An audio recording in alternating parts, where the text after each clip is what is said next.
Muy buenas tardes con todos los presentes.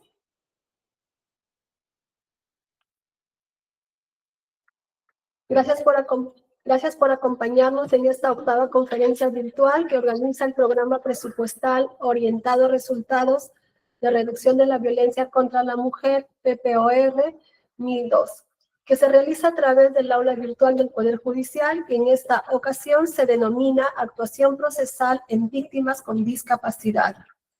Reciban todos el saludo de la doctora Elvia Barrios Alvarado, coordinadora de seguimiento, monitoreo y supervisión del programa presupuestal orientado a resultados de reducción de la violencia contra la mujer, PPOR, RVCM 1002. En esta oportunidad los estaré acompañando en calidad de moderadora. Soy la doctora Magali Jacqueline Soto Bardales, jueza especializada provisional del 13º Juzgado de Familia, su especialidad en violencia contra las mujeres e integrantes del grupo familiar de la Corte Superior de Justicia de Lambayeque. Es indudable que la actuación procesal en víctimas con discapacidad es hoy un gran desafío y clave para un sistema de justicia comprometido con la igualdad y la no discriminación. Nuestro orden jurídico peruano reconoce que la diversidad humana exige respuestas institucionales capaces de garantizar derechos en condiciones verdaderamente reales y no solo formales. Este enfoque se basa en el modelo social y de derechos humanos de la discapacidad establecido por la Convención de Derechos de las Personas con Discapacidad, que obliga a remover barreras, aplicar ajustes razonables, asegurar accesibilidad y reconocer la plena capacidad jurídica de las personas con discapacidad. No se trata de atender una vulnerabilidad, sino de reorganizar los procesos para que nadie quede excluido. En este sentido, la actuación procesal con enfoque de discapacidad es un derecho fundamental que demanda un ejercicio diferenciado para lograr igualdad sustantiva. Las víctimas con discapacidad no buscan privilegios, sino poder participar, comprender y ser escuchadas en condiciones equivalentes, mediante comunicación accesible, adecuación de espacios, medidas de protección y eliminación de estereotipos.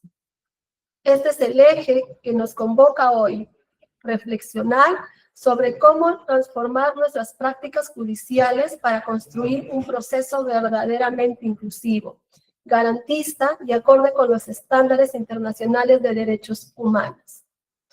Ahora vamos a presentar a nuestras especialistas que nos acompañan, quienes van a realizar un análisis y contar su experiencia respecto a la temática que tenemos programada. Están con nosotros la magíster Sandra Milena Arias Hoyos. Ella es especialista en Derecho Penal, quien nos acompaña desde Colombia, y la abogada Teresa Cárdenas Puente, jueza especializada de la Corte Superior de Justicia de Junín. Vamos a empezar con la exposición denominada Actuación procesal en víctimas con discapacidad. Específicamente la doctora Sandra Milena Arias Hoyos va a presentar su exposición que la ha denominado Litigio Estratégico para Mujeres Víctimas de Violencia en Situación de Discapacidad. La doctora Arias Hoyos es abogada por la Universidad de Medellín, es magíster en Derechos Humanos y Derecho Internacional Humanitario por la Universidad de Medellín, es especialista en Derechos Humanos de la Universidad de Santo Tomás de Aquino, formadora de Derechos Humanos en la Defensoría del Pueblo de Colombia, diplomado en Derecho Penal y Procesal Penal, Razonamiento Probatorio del Centro de Estudios Jurídicos, Defensas Penales de la Corporación Universitaria Remington. Tiene una especialización en técnicas de oralidad desde la perspectiva de las víctimas con enfoque de género de la Dirección Nacional de Defensa Pública. Actualmente se desempeña como docente universitaria, conciliadora en Derecho, asesora del consultorio jurídico de la Corporación Universitaria Anisabaneta en el área penal.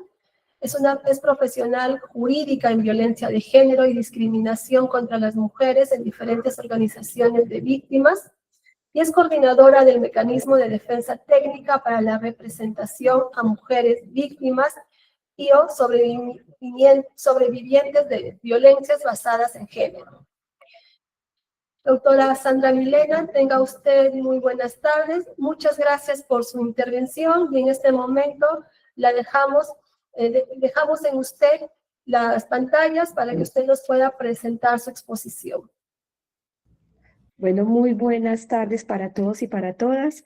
De antemano agradecer por la invitación y poder compartir con ustedes este espacio y poder socializar la experiencia que tenemos desde Colombia en el litigio estratégico con mujeres víctimas de violencia, de cualquier tipo de violencia y también en situaciones de discapacidad.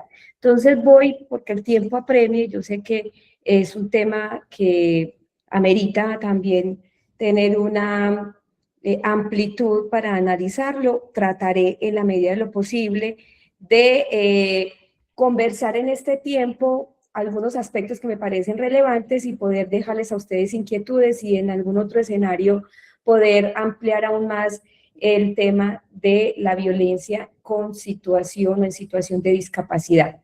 Me confirman si ahí ven mi pantalla. Voy aquí a ampliarlo un poco más. Me confirman si ahí se ve bien, por favor. Me confirman.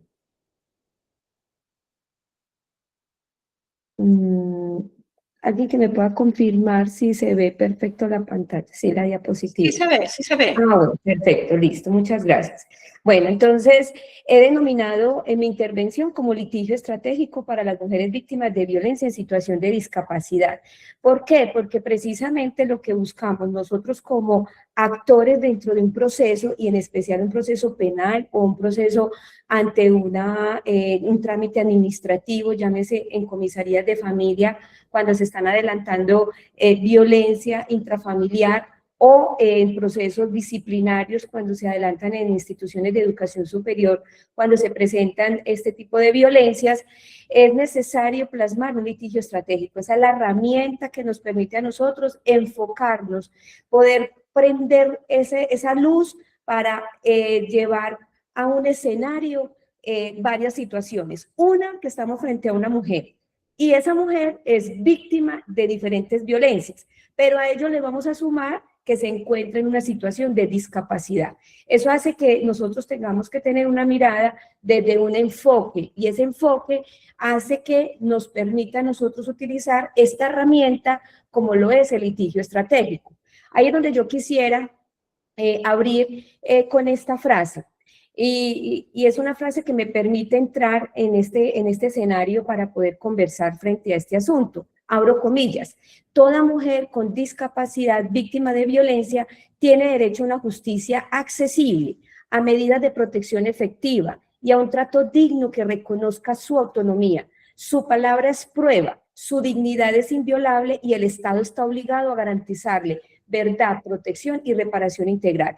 ¿Por qué es importante de ahí extraer varias palabras que son fundamentales para poder hacer un buen acompañamiento y un litigio estratégico? Es que esa mujer que es víctima y que tiene una condición de vulnerabilidad hace que sea necesario identificar todo lo que implica el contexto que rodea a esa mujer dentro de un escenario, y más cuando estamos dentro del proceso penal.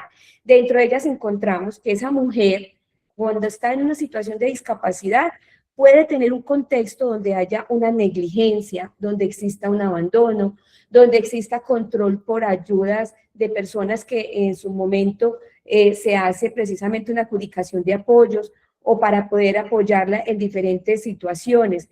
El de abuso que se presenta en algunas ocasiones por cuidadores o personas que están atendiendo diferentes escenarios correspondientes pues a su situación de discapacidad. Y además de ello, la dependencia que muchas de las mujeres presentan cuando son víctimas de violencia. Y además de eso se suman las barreras, no solamente cuando existe una limitación y una situación que le impide poderse comunicar o que no pueda acceder a rutas que le puedan permitir desarrollar en escenarios, en especial cuando estamos frente a una situación jurídica. Todo esto hace que sea necesario evidenciar y analizar y conocer para poder plantear un litigio estratégico o una teoría del caso cuando vamos a representar mujeres víctimas de violencia. Dentro de ellos encontramos la interseccional, esa situación que permite no solamente estar frente a una violencia, de una violencia basada en género, sino que también se suma una discapacidad. Y ahí nosotros tenemos que empezar a manejar de que no es una violencia aparte, es una violencia de género en una desigualdad que está siendo multiplicada por muchos factores que rodean a esa mujer. Entonces, hace que ella tenga en ese momento un mayor riesgo y esa violencia puede perdurar en el tiempo y puede generarse mayores obstáculos al momento de presentar una denuncia o de tocar una puerta buscando una verdad, una justicia, una reparación, una garantía de no repetición, como pilares fundamentales frente a los derechos que le asisten a las víctimas dentro de un proceso que se esté adelantando. Además de ello, se presenta por su situación de discapacidad como restarle credibilidad o no darle credibilidad por la institución para poder hacer valer un derecho o un medio de prueba dentro del proceso penal. Y esto hace que también las mujeres que presentan esta situación pues tengan un mayor aislamiento o requieran de pronto también un acompañamiento psicosocial permanente para empezar a evidenciar, digamos, las necesidades que requieren durante y en el curso del proceso penal. Desde la experiencia que nosotros tenemos, y lo digo en especial desde el mecanismo de defensa técnica que lo opera obviamente la Secretaría de las Mujeres, ubicada en la ciudad de Medellín, Colombia, nos ha permitido a nosotros generar, digamos, varios escenarios donde nos permite a nosotros compartir experiencias. Frente a la discapacidad sabemos que existe mucho y, digamos, hay mucha normatividad y depende también del gobierno para poder empezar a incorporar toda esa normatividad nacional e internacional que permita garantizar que se haga efectivo precisamente y evitar o superar las barreras. Eso hace que nosotros tengamos que buscar políticas públicas precisamente para mostrar cómo garantizarle el acceso a las mujeres víctimas. Aquí hace necesario que nosotros empecemos a mirar las raíces de qué es lo que se está generando, de pronto esas barreras o esas situaciones que impiden que se pueda garantizar de manera efectiva los derechos que le asiste a esta mujer. Y desde esas estrategias tenemos que mirarlo desde la prevención, desde la atención y desde la eliminación. Cuando vemos desde la prevención, estos escenarios son fundamentales porque todos somos actores, todos aportamos un granito, todos deberíamos de mirar desde la articulación, desde el litigio estratégico y, como digo yo, desde el enfoque de género, poder alumbrar en ese escenario esa mujer que requiere, obviamente, un enfoque, una perspectiva de género totalmente distinta. Y desde eso hace necesario la formación en género y en discapacidad. Participar de manera activa, poder llevar un mensaje a la institucionalidad precisamente para poder evidenciar la necesidad de poder hacer esos ajustes necesarios, esos ajustes que requiera poder la mujer acceda a esa tutela judicial efectiva. Desde la atención, es necesario que todos podamos hacer esos ajustes razonables de manera obligatoria. Ahorita les estaré contando desde la experiencia algunas situaciones que se presentan y que hoy por hoy todavía en Colombia es necesario ir trabajando todos los días para ir eliminando estas barreras.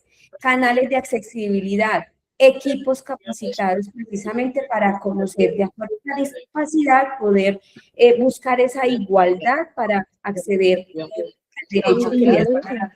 Creo que hasta 13 y 20.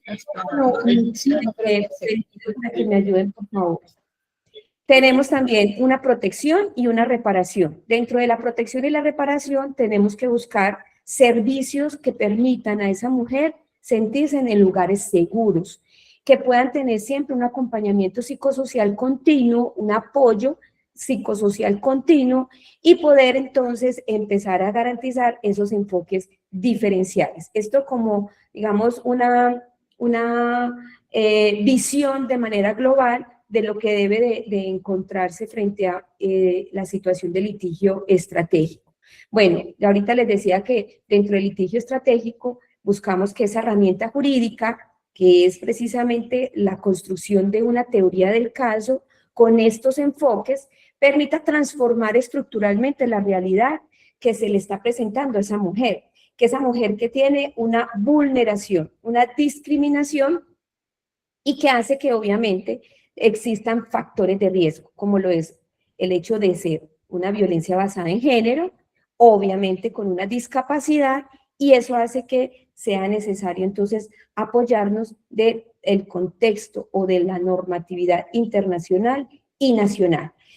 Simplemente a título enunciativo, porque obviamente el tiempo es muy corto, pero sería ideal que en otros escenarios podamos utilizar las herramientas que nos da el derecho internacional para poder mirar cómo acceder precisamente desde el campo nacional y ahí poder identificar si todo lo que trae el derecho internacional entra por bloque de constitucionalidad, es decir, entra a ser parte de nuestra normatividad nacional, algunas a través del desarrollo normativo, a través de la ratificación y obviamente plasmarlo dentro de nuestra normatividad nacional, positivizándolo precisamente en leyes, decretos, acuerdos, ordenanzas, políticas públicas que permitan cambiar todo un panorama y toda una infraestructura precisamente para ofertar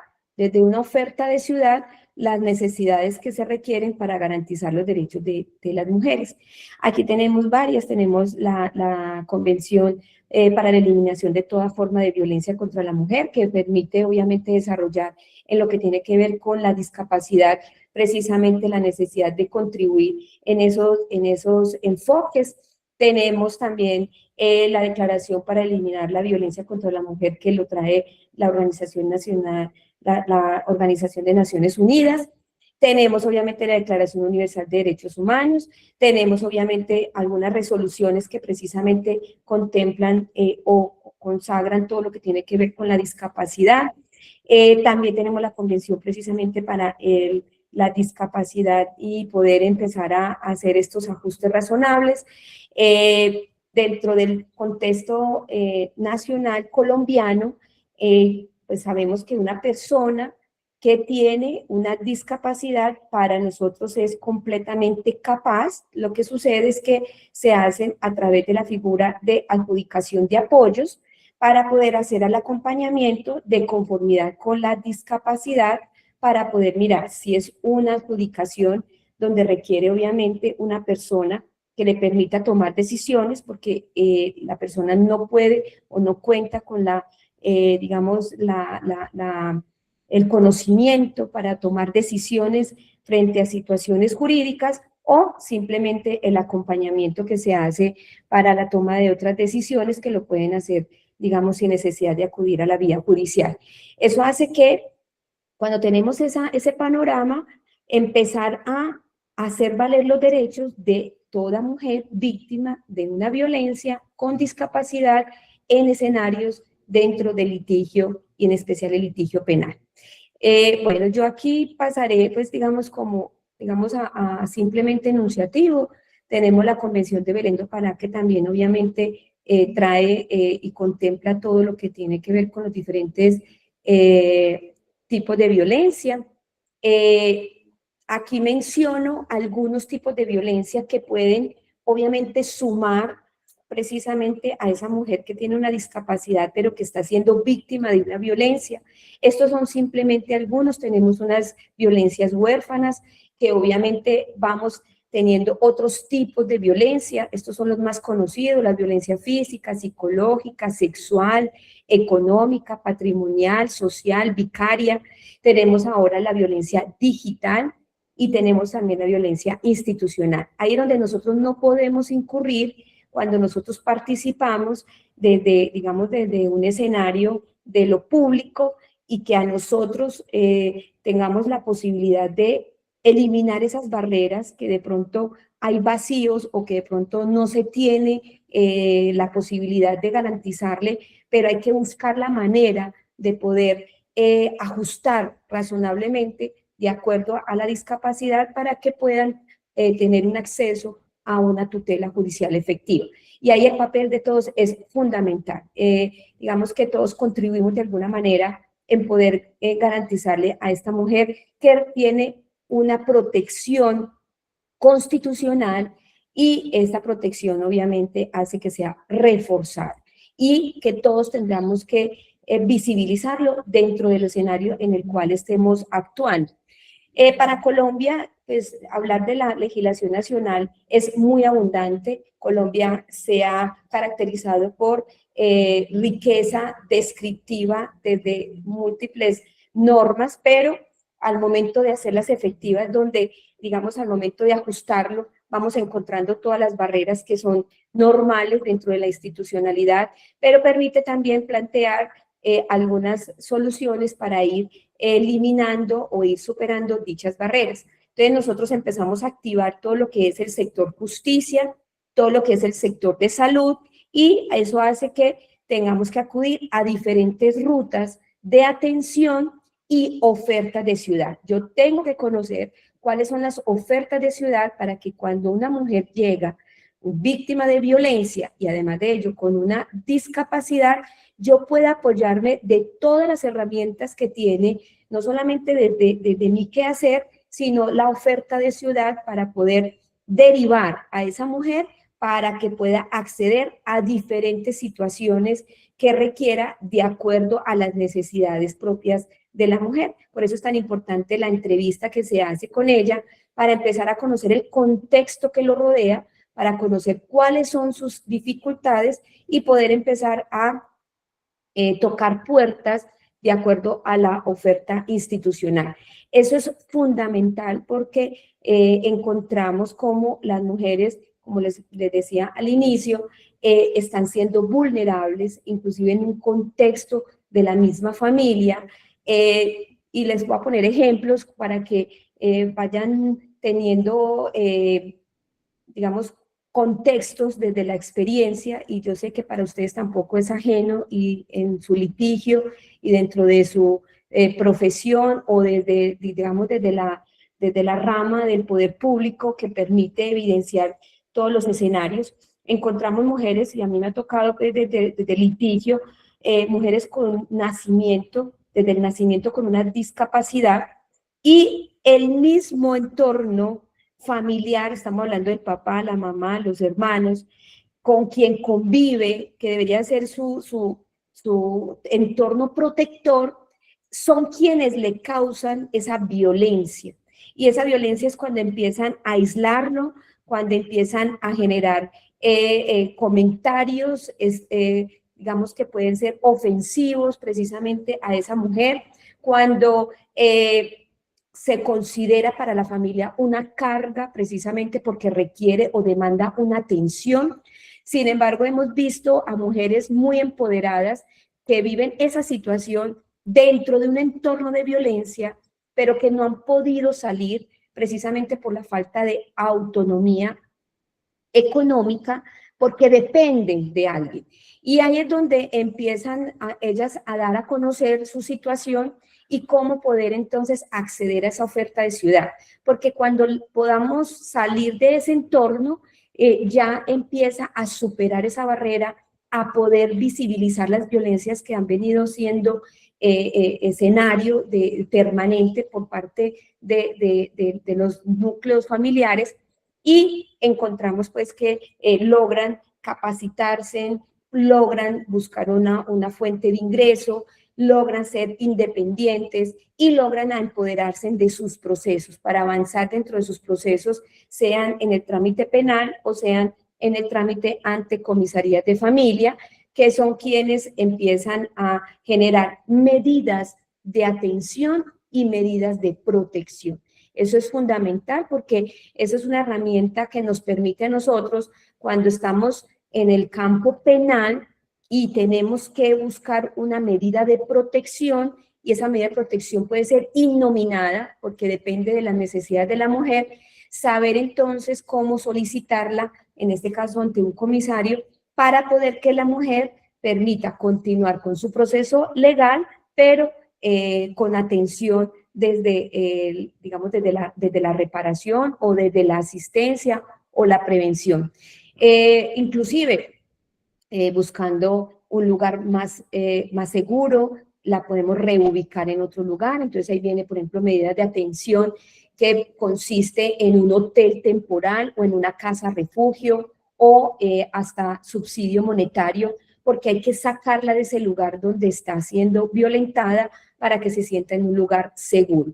Esas es como, digamos, algunas de las herramientas que nosotros nos tenemos que empezar a hacer efectivo, porque no siempre es conocido por parte de un juez penal de todas las posibles opciones que tienen al momento de uno solicitar una medida de atención o una medida de protección ante un juez de control de garantías para poder visibilizar entonces en este caso los hechos que permitan generar o evitar que se generen nuevos hechos de violencia. Entonces aquí es donde nosotros necesitamos buscar ajustes razonables. Esos ajustes razonables son fundamentales precisamente para poder visibilizar que esta mujer se encuentra en una vulnerabilidad y que existen varias violencias alrededor de ella. Y traigo también inclusive a colación un caso que quería contarles desde el litigio en el proceso penal, ¿cierto? Dentro del proceso penal nosotros vamos a encontrar algunas situaciones que nos generan ciertos desafíos. Uno, todos tendríamos que hablar el mismo idioma frente a una mujer víctima con discapacidad. Entonces ahí tendríamos que empezar a generar un enfoque diferencial, un enfoque de género, empezar a mirar esa mujer para garantizar su participación efectiva dentro del proceso penal, saber cuáles son sus capacidades cognitivas y comunicativas. Porque desde ahí, desde el inicio de la investigación, inclusive desde la indagación, cuando se pone en conocimiento a través de una denuncia de que existen estas violencias y que hay una mujer en vulnerabilidad, hay que empezar a garantizarle el acompañamiento dentro del proceso penal.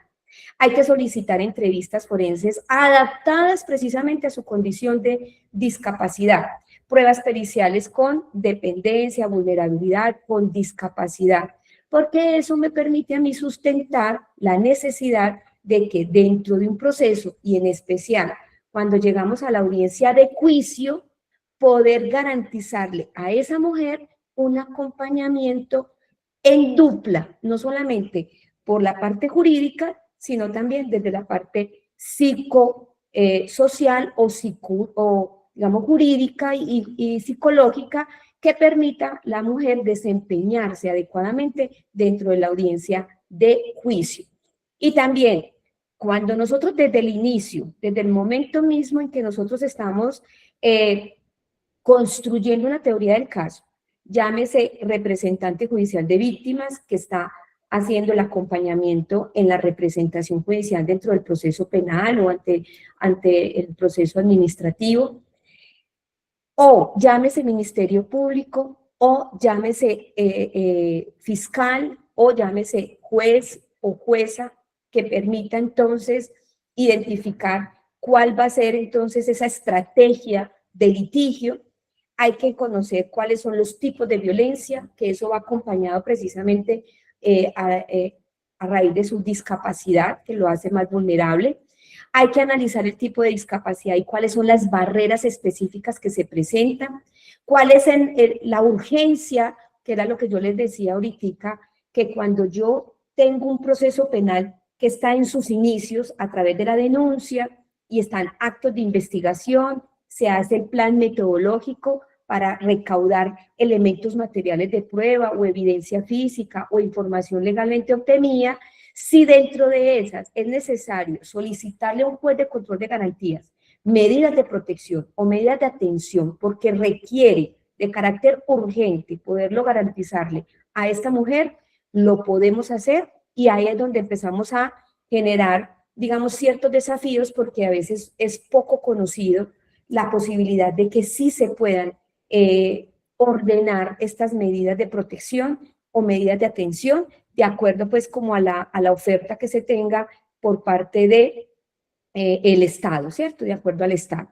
También incorporar también desde el punto de vista del contexto del derecho internacional, todo lo que implica el estándar internacional de la debida diligencia y reforzar.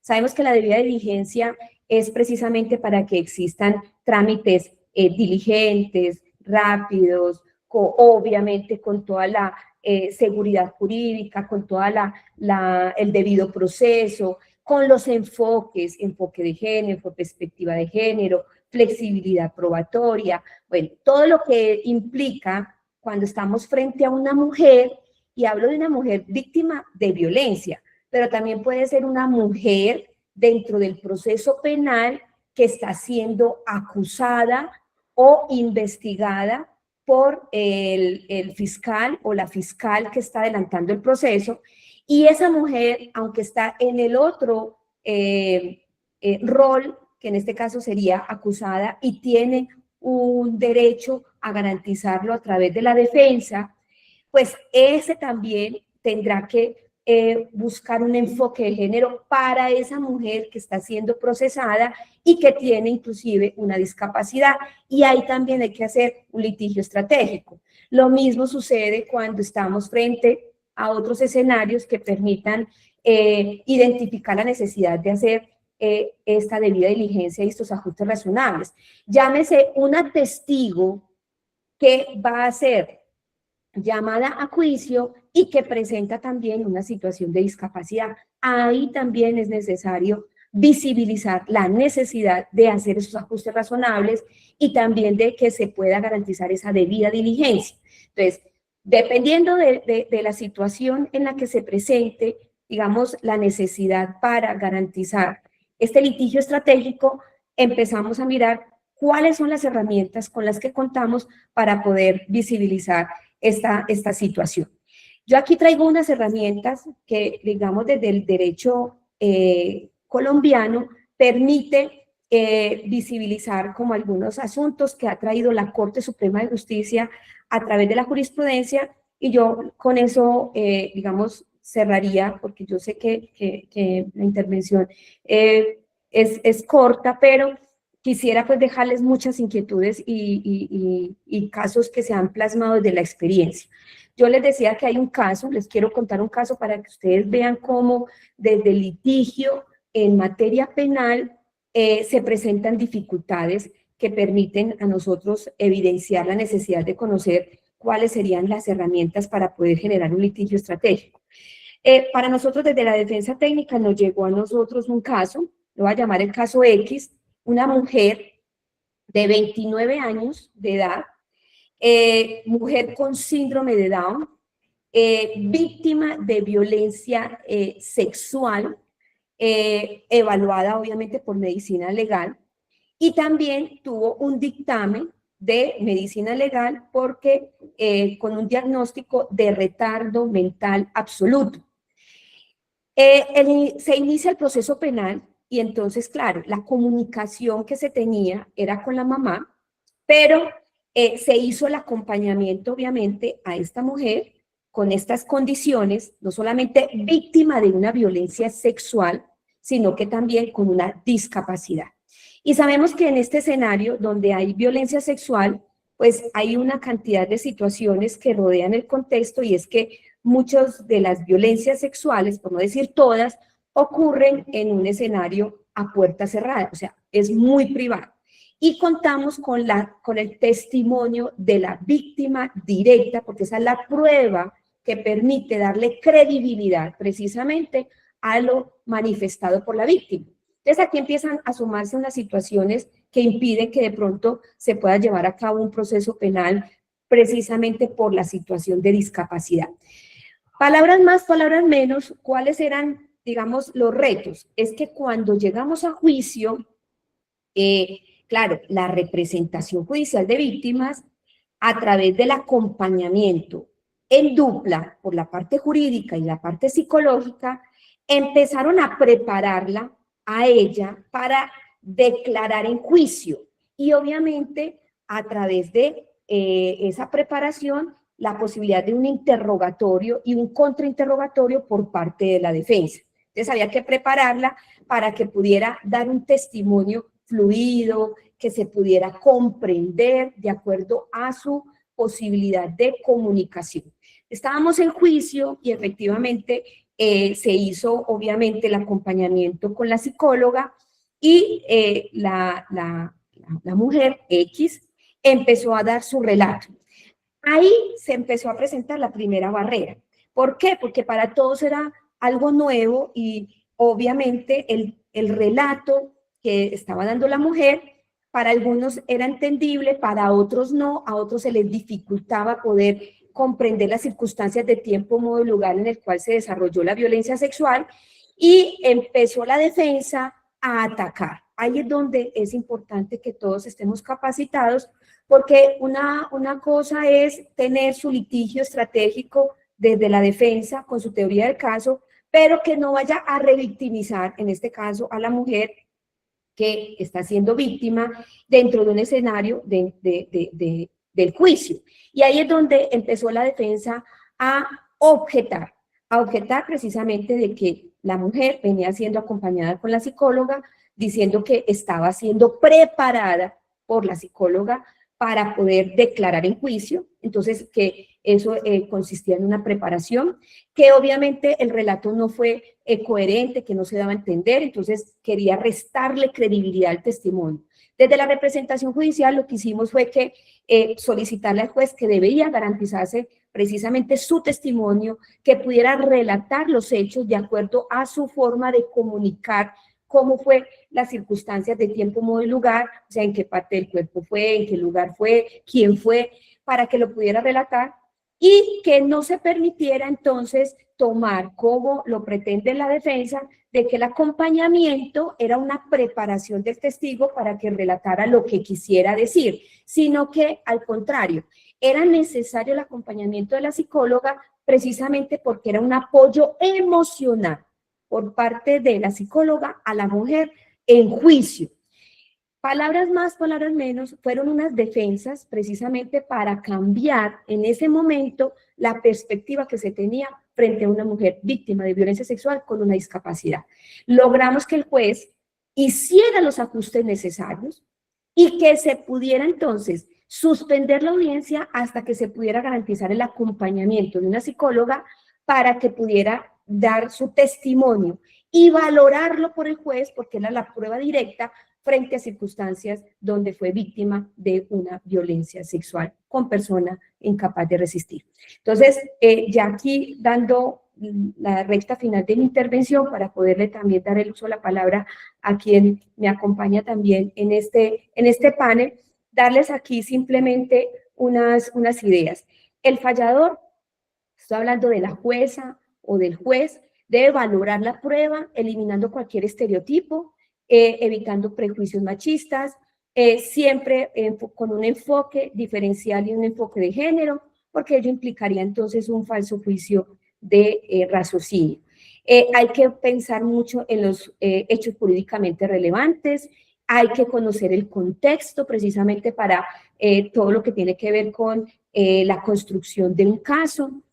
No podemos inferir que el silencio de una mujer víctima sea obviamente la aceptación frente a una violencia, porque eso ya también está con jurisprudencia internacional como la de España, la Manada y otros que han salido, que el silencio no significa, el decir no significa sí, eso sería un estereotipo, eso tenemos que eliminarlo. Tenemos que hablar también sobre el no revictimizar, el no juzgar a la víctima cuando estamos frente a una situación y más de una violencia sexual de acuerdo a su comportamiento, y esto súmele la situación de discapacidad. Y cuando ocurren estas situaciones, como lo contaba con el caso que les estaba exponiendo, es situaciones que se presentan a puerta cerrada. El testimonio de esa mujer víctima de violencia con discapacidad hay que garantizarlo. tiene que participar efectivamente en ese juicio y garantizarle todo el acompañamiento y toda la credibilidad para que pueda ser valorada a través del testimonio de ella en juicio para obtener obviamente un fallo correspondiente pues a la situación que se está ventilando. Y muy importante, la justicia restaurativa, el restablecimiento de los derechos, la dignidad de la mujer víctima de violencia con esta situación de discapacidad, poder repararla de manera integral. Y eso hace que nosotros, desde el ejercicio que hacemos en el derecho, en los diferentes escenarios, podamos propender por garantizar efectivamente los derechos que le asisten a las mujeres víctimas de violencia, por cualquier tipo de violencia, y que están en una situación de discapacidad. Esa sería mi intervención. Muchas gracias a ustedes por haberme escuchado, permitirme compartir estos ítems, que yo sé que el tema es supremamente amplio, pero espero que les haya podido aportar también para su conocimiento. Voy a dejar de compartir. Doctora Mónica, el micrófono es suyo.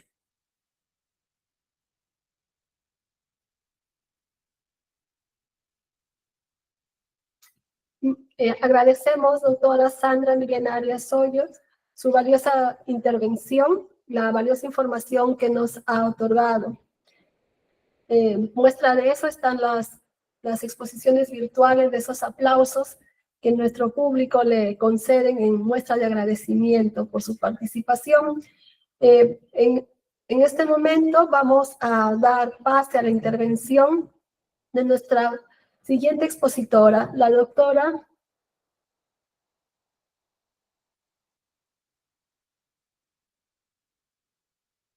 Teresa Cárdenas Puente. Ella va a exponer su tema que ha denominado Actuación de los operadores para la atención de personas con discapacidad. La doctora Teresa Cárdenas Puente es abogada por la Universidad Peruana Los Andes, posee maestría en solución de conflictos por la Universidad San Martín de Porres, es doctoranda en Derechos Humanos por la Universidad Internacional Interamericana de México, ejerce la docencia en la Academia de la Magistratura, en la Universidad Continental y Universidad San Martín de Porres. Es jueza especializada del primer juzgado de familia de la Corte Superior de Justicia de Junín.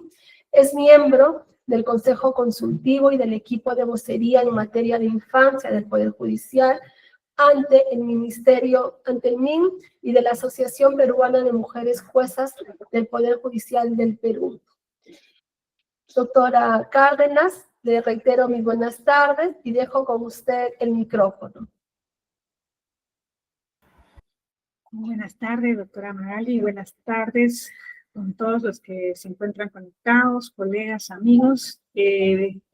Voy a compartir mi pantalla para poder presentar el tema que me corresponde.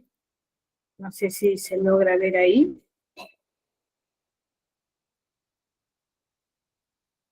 ¿Sí se puede ver? Sí, doctora, sí la podemos observar. Muy amable. En esta tarde voy a presentar este tema de la actuación procesal en víctimas con discapacidad, digamos, desde un enfoque de la intervención del servidor de justicia para buscar la protección en víctimas, digamos, con cierta condición de discapacidad. No sin antes bien solamente reforzar algunos conceptos o algunas percepciones. La discapacidad forma parte de ciertas limitaciones físicas, cognitivas, sensoriales, pero que, digamos, son características propias que vinculan la personalidad, ¿no es cierto?, de cada ser humano, en un contexto en el que todas y todos tenemos particularidades que nos individualizan y que nos hacen diferentes. Entonces, la discapacidad debe ser entendida como parte de la diversidad humana. Para nosotros ver qué tipo de actuación procesal el servidor de justicia, el operador de justicia debe, digamos, realizar debe, digamos, garantizar o debe promover, es importante tener en cuenta las múltiples formas de discapacidad o las múltiples características que trae la discapacidad. Podemos encontrarnos con una persona con una discapacidad física o con una discapacidad intelectual, mental o sensorial, o que quizás existan variantes que hacen una discapacidad múltiple. Esto es importante porque nosotros en el Poder Judicial, de alguna forma, creo yo, nos adelantamos a las obligaciones afirmativas que el Perú tenía que realizar desde que se ratificó la Convención para los Derechos de las Personas con Discapacidad del año 2006. De hecho, el Perú lo ratifica en 2008. Pero, digamos, hubo un estadio muy prolongado de tiempo en el que no se habían, digamos, implementado dentro de nuestro sistema interno normas vinculadas a aquello que habíamos ratificado en la Convención, partiendo desde lo que es el reconocimiento de la capacidad jurídica de las personas con discapacidad, sino también, digamos, algunos mecanismos que permitían una intervención, una igualdad inclusiva, los mecanismos de accesibilidad. Y traigo colación esto porque el Poder Judicial del Perú, digamos, se adelanta un poco a las obligaciones afirmativas que propiamente el Estado tenía que hacer, y presentamos nuestro protocolo de atención a personas con discapacidad. Este protocolo que lo sacamos es el protocolo número 16 en el año 2018. Sale unos meses antes de lo que viene a ser el decreto legislativo 1384. Es un decreto legislativo que, como ustedes saben, modifica gran parte de la intervención para personas con discapacidad, tanto en el Código Civil como en el Código Procesal Civil. Y este protocolo, que es muy importante, nos trae, digamos, parte de las obligaciones que están en la Convención para una adecuada intervención, para una intervención, una atención personalizada de las personas con discapacidad. También, digamos, en ese equilibrio que tendríamos que tener entre garantizar el reconocimiento de la capacidad jurídica de las personas con discapacidad que nos traía la Convención, y también, de alguna forma, brindar esa protección desde el enfoque de la vulnerabilidad que tienen las personas con discapacidad. Y este protocolo, que paralelo a lo que podamos ir conversando, se los voy a ir narrando un poco, tiene que ver también con características particulares de la persona con discapacidad. No podríamos estandarizarlas porque las personas con discapacidad no son un grupo homogéneo, más bien al contrario, tienen características particulares que las hacen distintas unas de otras. Así como podríamos nosotros señalar que las mujeres víctimas tampoco son homogéneas, porque van a tener distintas características o formas de manifestar, ¿no es cierto?, esa afectación emocional, esas agresiones producto de violencia, sumado a ese escenario, digamos, múltiple, heterogéneo, viene a intensificar mucho más esto, las características de una persona, mujer víctima con discapacidad, que también se hace mucho más heterogéneo. Y es ahí donde nosotros tenemos ese reto de poder identificar el tipo de discapacidad para poderlo vincular al tipo de intervención y de atención que podemos nosotros dar desde el sistema de justicia. Si estamos frente a una persona con discapacidad física, entendemos simplemente que las necesidades de esta persona están vinculadas a la accesibilidad, digamos, al espacio físico, a los puntos de entrada, a los canales de acceso, ¿no? Entonces, voy a aplicar o voy a intervenir con ajustes razonables que hagan, ¿no es cierto?, que permitan ese acceso físico. Porque la persona con discapacidad física no requiere más, porque la persona entiende, comprende, puede tomar sus propias decisiones, tiene esa capacidad de discernimiento que le ayuda a tomar sus propias decisiones, a, digamos, evaluar o decidir sobre su proyecto de vida. Pero si es que yo estoy frente a una persona con discapacidad intelectual, mental o sensorial, sobre todo intelectual y mental, de hecho, ahí sí voy a tener que ver la limitación que va a ser en la capacidad de comprensión, de contextos, de conceptos, de relaciones, de instituciones, de reglas mismas establecidas dentro de la organización de la sociedad, ¿no? Entonces, voy a tener que, digamos, cambiar esa intervención. Y si es una persona con discapacidad sensorial, la limitación propiamente dicha está no en la capacidad de comprensión, de entender, sino en la capacidad de comunicarse, ¿no? De comunicarse tanto para recibir la información o como para exteriorizarla. Entonces, eso es importante porque eso nos va a permitir a nosotros poder, digamos, marcar una pauta genérica para poder lograr una intervención adecuada.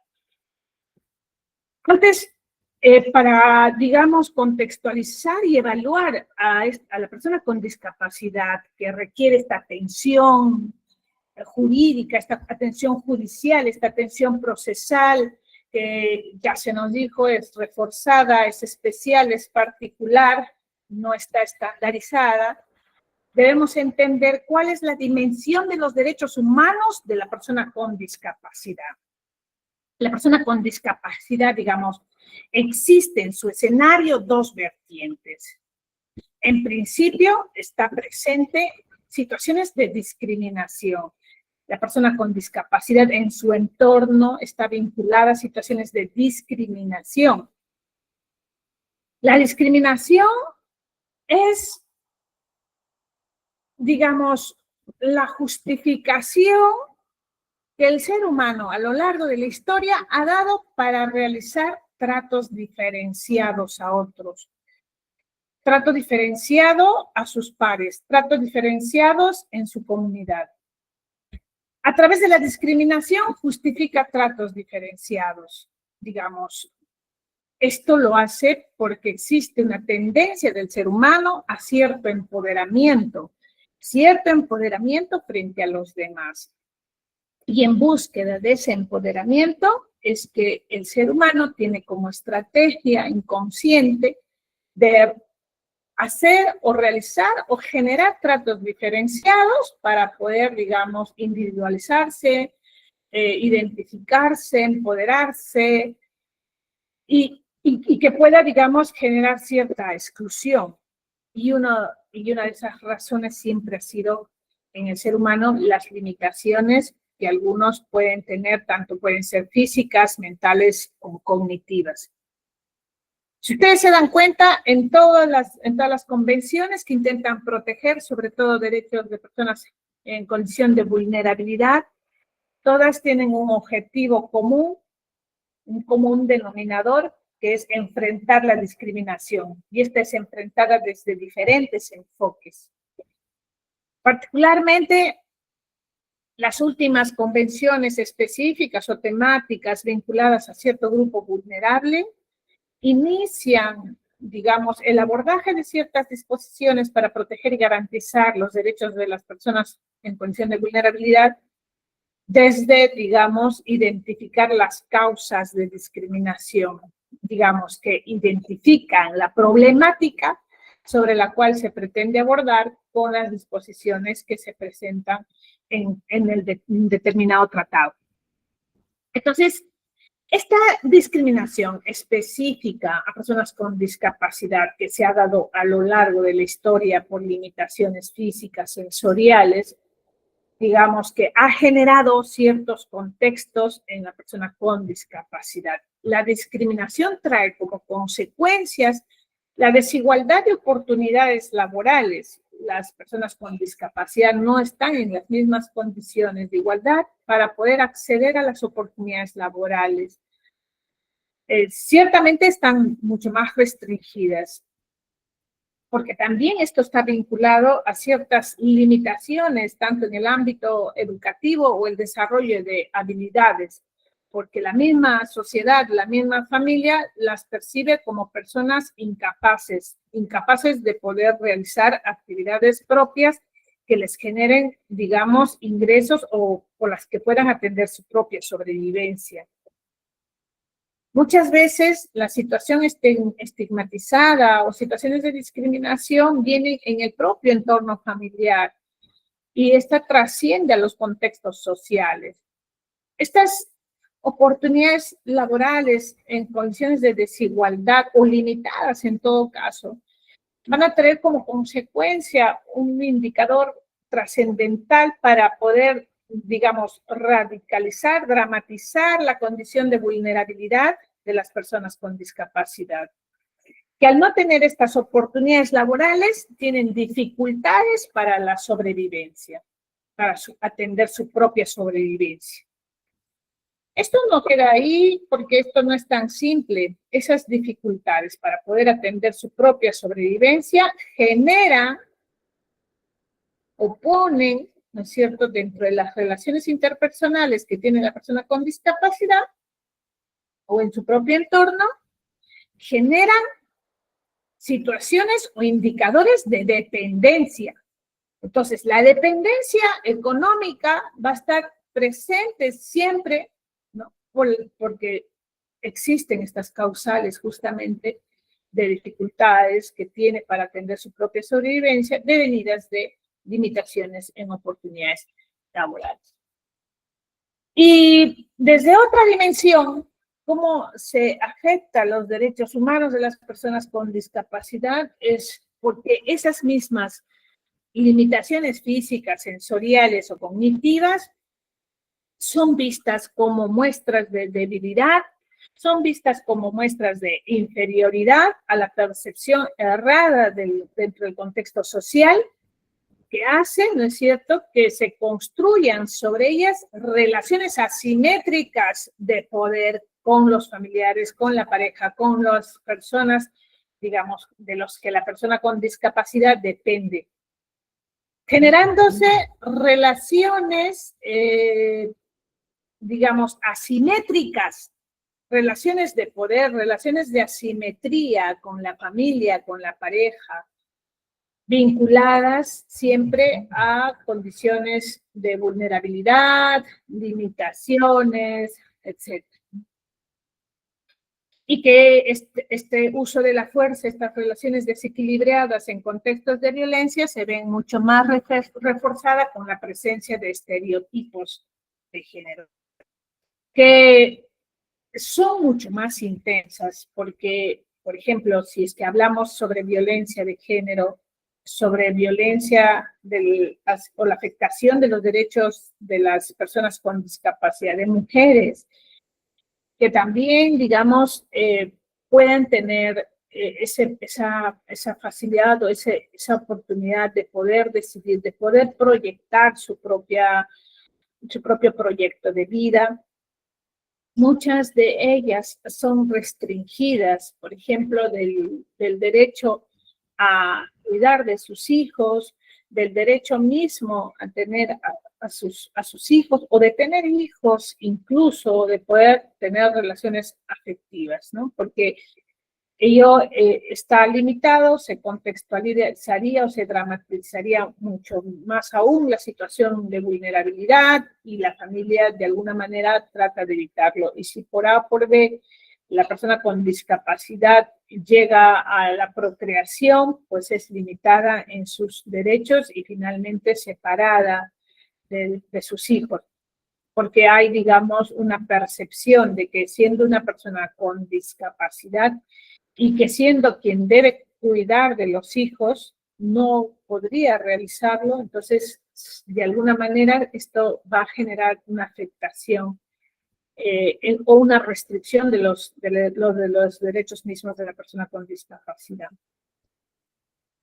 Y en estos escenarios en los que existe afectación, existe vulnerabilidad, y en los que se requiere una tutela jurisdiccional efectiva, es importante fortalecer el acceso a la justicia.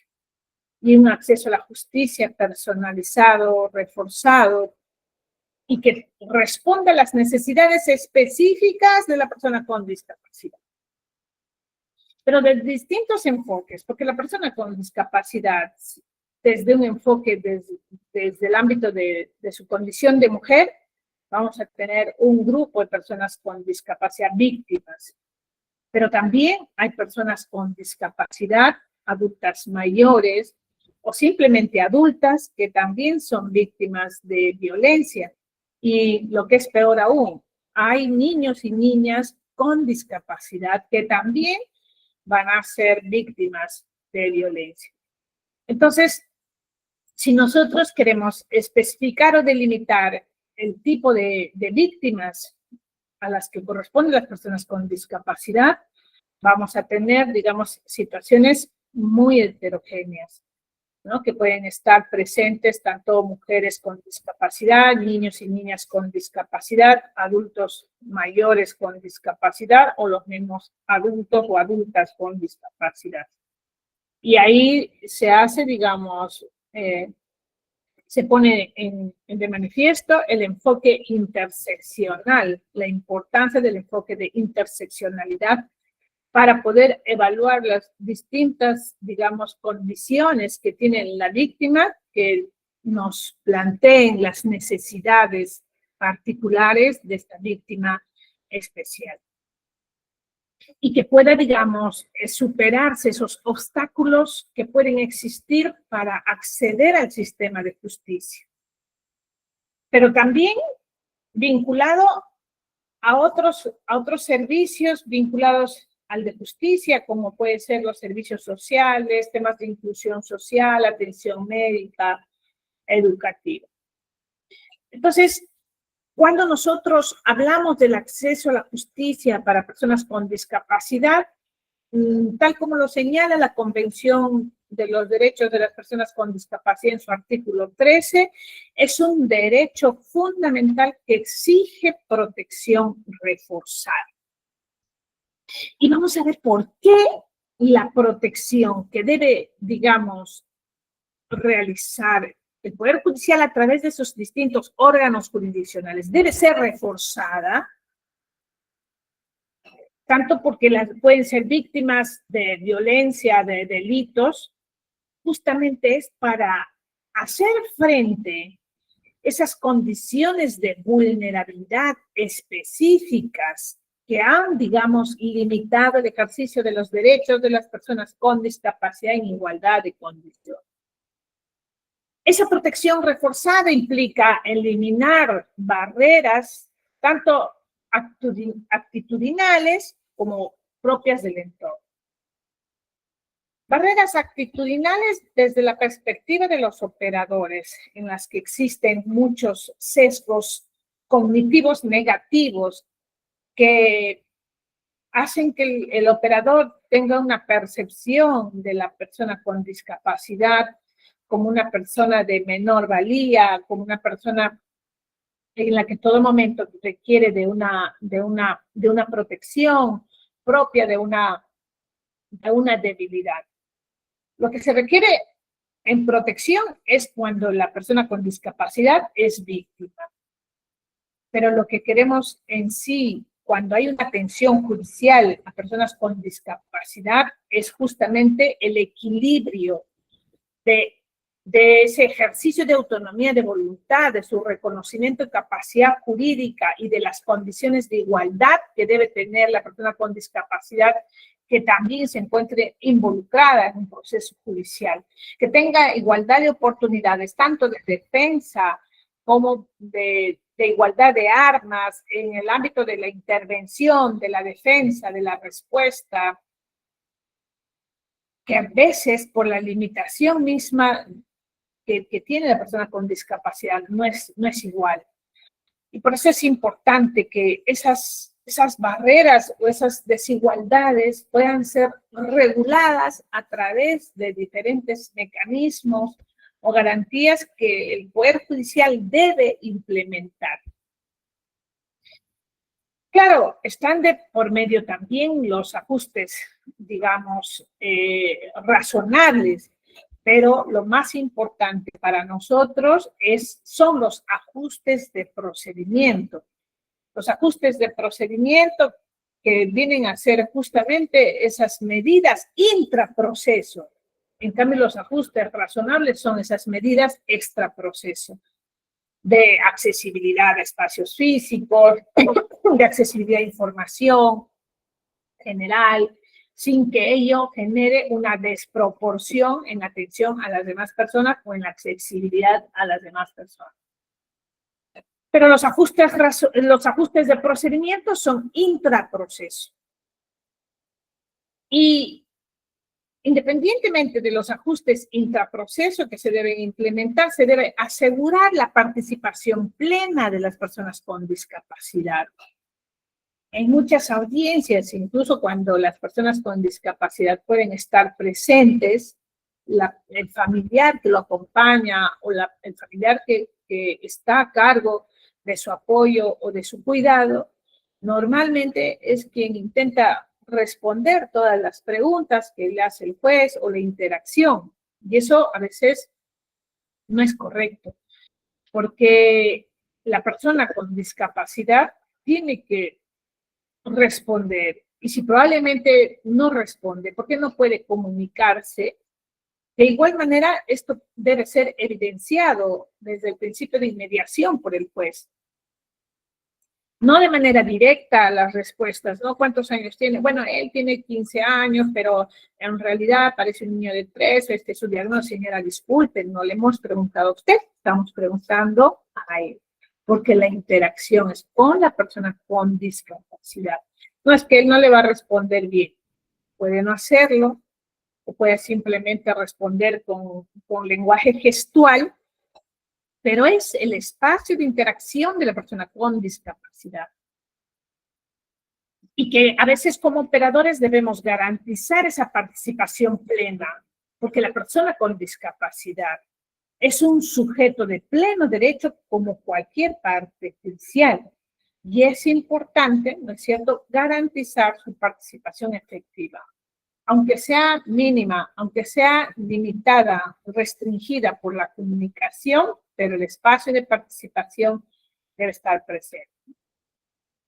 Bueno, algunos temas de igualdad inclusiva, que es justamente esta dimensión de reconocimiento que nos trae justamente de poder reconocer la dignidad de las personas con discapacidad, reconocer su dignidad como seres humanos, su interseccionalidad, su carácter social como parte de una sociedad. No estamos ya frente a un dilema, digamos, de diferencia, ¿no? de exclusión, sino más al contrario, de inclusión. Todos, todas, con nuestras propias características, con nuestras propias limitaciones, todos formamos parte de una sociedad, de un grupo social. Y no podríamos decir tampoco, ¿no? Las personas que somos normales, quienes nos consideramos normales, no requerimos asistencia, no requerimos apoyo, mientras que las personas que tienen limitaciones físicas o sensoriales siempre requieren apoyo. Yo creo que todas las personas van a requerir en algún momento cierto apoyo o cierta asistencia de algún tipo de razonamiento, percepción o información que se desconozca. De alguna manera, todos siempre tenemos alguna limitación. Y lo pueden tener mucho más las personas con discapacidad. Entonces, no podemos hablar de situaciones de normalidad cuando todos podemos tener ciertas limitaciones. Y por ello es que la persona con discapacidad en específico, por las características o las limitaciones, se les reconoce, si bien es cierto, su capacidad jurídica, pero esta va a ser, digamos, ejercida a través de un apoyo o asistencia por las mismas limitaciones. Y son por las mismas limitaciones que las personas con discapacidad requieren medidas especiales de protección.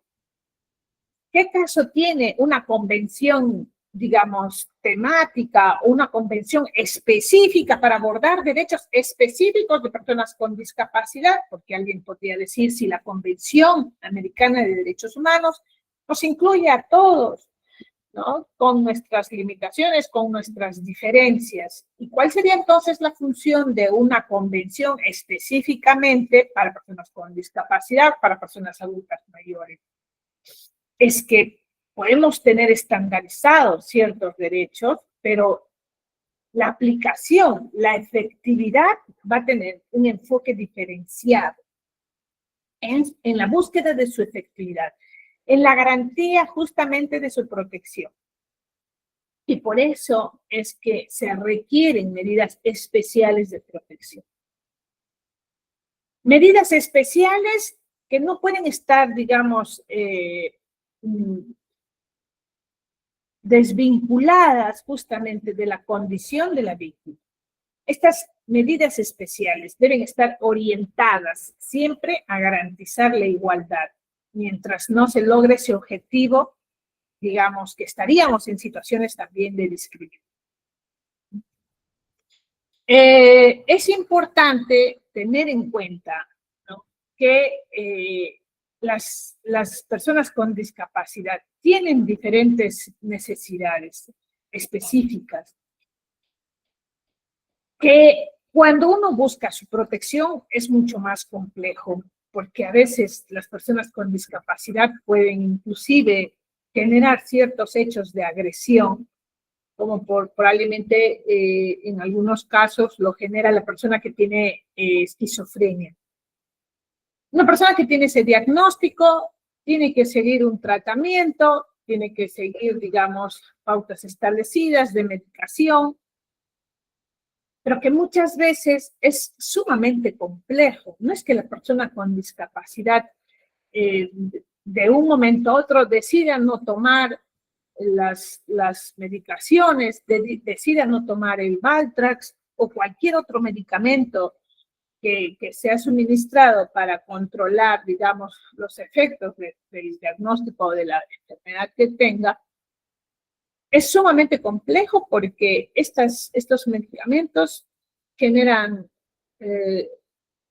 distorsión de la realidad, aturdimiento, dolor, hasta a veces pérdida de conciencia. Los que han tenido personas, digamos, tomando estos medicamentos, es muy complejo estos contextos en cuando la persona los consume.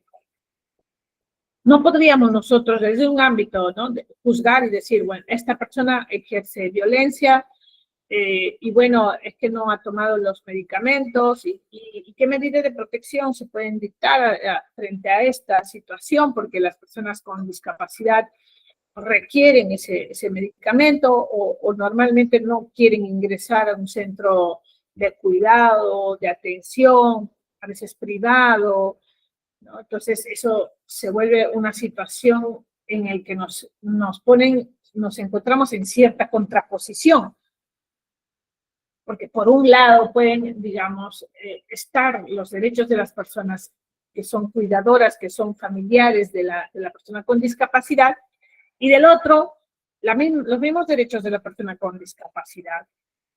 Y justamente comentamos, introducíamos el tema de cuán importante sería justamente activar estos mecanismos que garanticen los derechos de la persona con discapacidad, que prioricen su bienestar, que prioricen su integridad física, psicológica, mental, y por ello se puedan, digamos, incluso disponer, ¿no?, la asistencia o la creación de apoyos estatales, no necesariamente el apoyo, digamos, que lo ejercen los familiares quienes cuidan directo, sino apoyos estatales para hacer seguimiento, o quizás también la implementación de este enfoque del interés superior de la persona con discapacidad para poder optimizar con una decisión o con una medida la protección del derecho de la persona con discapacidad versus justamente el respeto de su capacidad jurídica.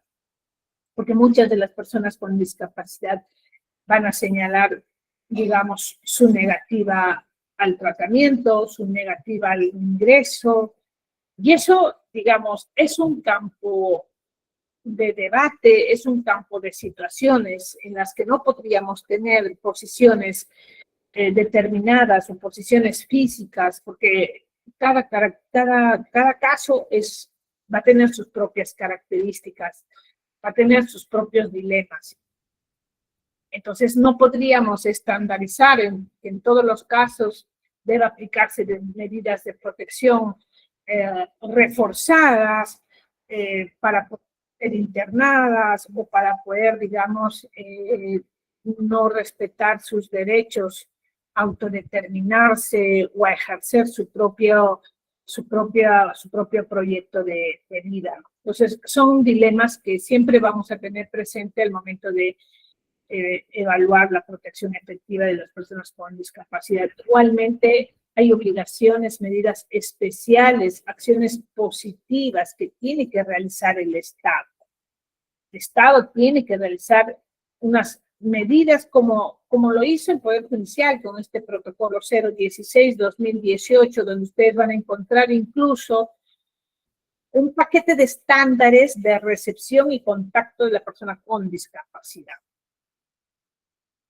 Cuando la persona con discapacidad tiene ese primer contacto con el sistema, las personas que realizan funciones relacionadas al acceso a la justicia y que están en primera línea, por ejemplo, pueden ser personas como, si estamos hablando de un proceso civil, las personas que están en mesa de partes o las que van a recepcionar la demanda, o si estamos hablando de un proceso penal, ¿no?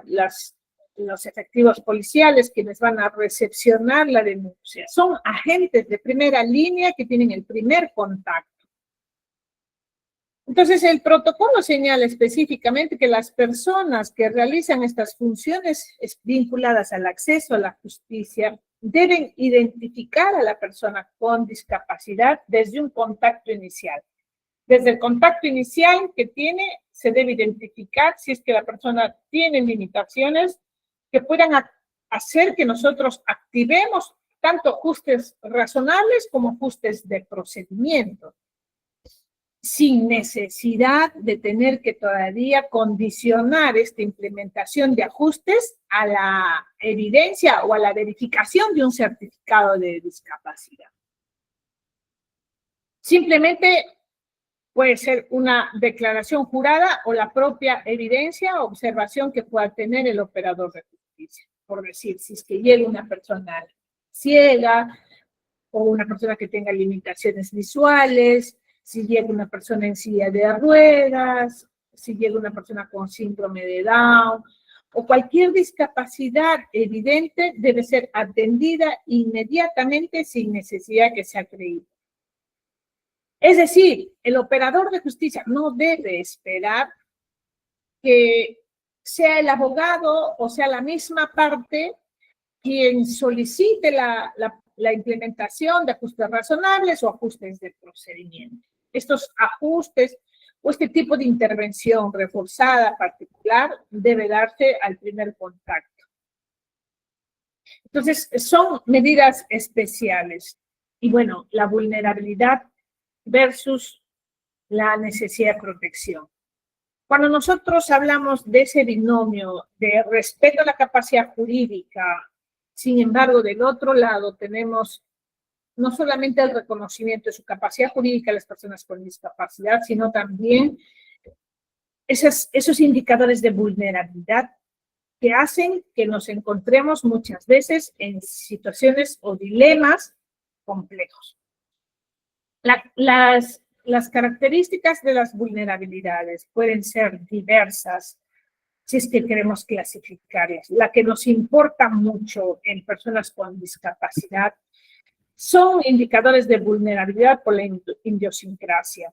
vulnerabilidad natural, porque son, digamos, enfermedades o padecimientos mentales de orden natural. Y también la vulnerabilidad cultural, porque hay una percepción dentro de la sociedad sobre lo que se espera de las personas, ¿no? El ideal de personas. Estos indicadores de vulnerabilidad siempre están vinculados a sectorizar o tienen como efecto sectorizar grupos de población específica por alguna condición específica, pero en ellos siempre va a existir una condición de riesgo y esas condiciones de vulnerabilidad impiden su incorporación a una vida productiva, de desarrollo, de acceso a mejores condiciones de bienestar. Por eso es que las personas con discapacidad son grupos de personas que sufren una estigmatización, un menosprecio generalizado, porque siempre se entendió que la discapacidad es una enfermedad. Probablemente podríamos decir, oye, pero la Convención para los Derechos de las Personas con Discapacidad ha sido ratificada desde el 2008, y bueno, sí, nos demoramos 10 años en incorporar o adaptar nuestro sistema interno con un decreto legislativo que salió en 2018, pero ya estamos a 7 años y de hecho esto ya debió haberse entendido de esa manera. Pero si ustedes van a las relaciones interpersonales ordinarias del día a día, vemos que muchos de los familiares y muchas instituciones incluso tienen esa percepción de que la discapacidad es una enfermedad. ¿Y eso a qué les hace recordar? Obviamente les hace recordar a un modelo de rehabilitación que se supone hace años lo hemos dejado atrás. Pero seguimos en algunos discursos en los que queremos decir que la persona con discapacidad por la limitación que no tiene no puede ejercer la paternidad, que por la limitación que no tiene no puede ejercer la maternidad o no puede desenvolverse o tiene que cumplir ciertos formatos o puede ser restringida de sus derechos de libertad sexual y reproductiva. Entonces vamos vinculando ciertas expectativas que como sociedad nosotros tenemos vinculadas a cierta incapacidad, a cierta limitación que tiene la persona con discapacidad. Y que muchas veces en esas relaciones desequilibradas, la persona que está del otro lado siempre busca un empoderamiento, una sumisión, una subordinación en extremo que termina afectando a las personas con discapacidad, que no solamente tienen situaciones de dependencia o indicadores de dependencia económica, también tienen indicadores de dependencia emocional, de dependencia afectiva por la misma limitación que tienen. No es que tengan las personas con discapacidad todas las condiciones, digamos, emocionales, todo lo contrario, son personas que incluso probablemente puedan tener una baja autoestima o una visión negativa de ellas mismas que hace que ellas generen dependencia emocional, dependencia psicológica con la otra persona, que en muchos de los casos, propiamente dicho, la persona con discapacidad no va a realizar la denuncia correspondiente. Muchas veces las denuncias que llegan para la protección de las personas con discapacidad son de terceras personas, no son de las mismas personas con discapacidad, porque son familiares directos, o porque probablemente viven con ellas, o son vecinos, son terceras personas cercanas. Pero es difícil que una persona con discapacidad, no me refiero a que no pueda comunicarse, porque ya les decía que no todas las personas con discapacidad tienen limitaciones en la comunicación. Piénsese de personas con discapacidad física, piénsese en personas con limitaciones visuales, piénsese en personas con síndrome de Down, o piénsese simplemente en personas con esquizofrenia.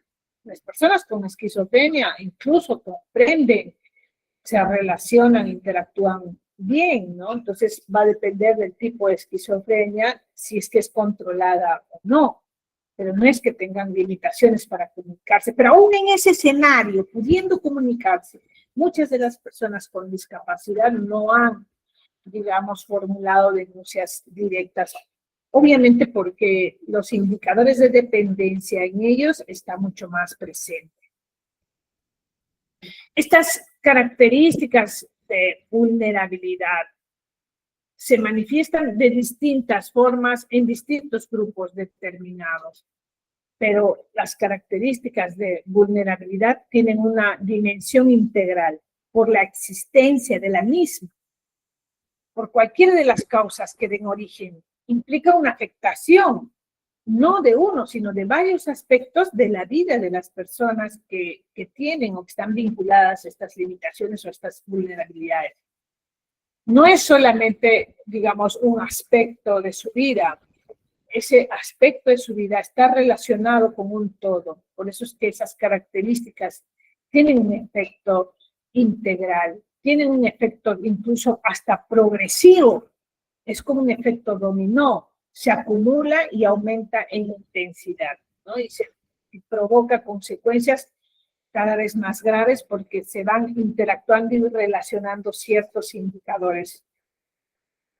Y bueno, a todo esto, desde el enfoque desde el ámbito del sistema de justicia, es importante tener en cuenta algunas decisiones que la Corte Interamericana de Derechos Humanos ha tenido respecto a la respuesta que la Administración de Justicia debe dar